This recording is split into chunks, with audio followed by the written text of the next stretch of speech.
Мы благодарны всем фронтовикам, защитникам тыла, тем, кто сражался в партизанских отрядах и стойко переносил ужасы войны, находясь в детском возрасте.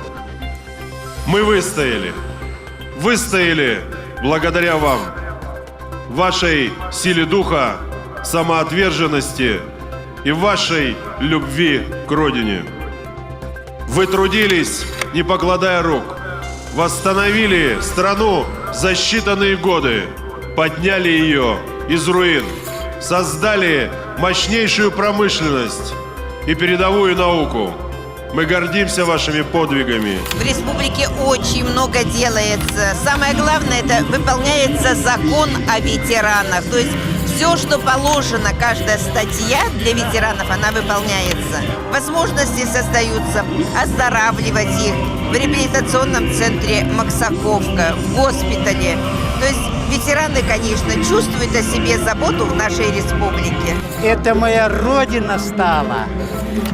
Эта жизнь моя началась здесь. И что характерно?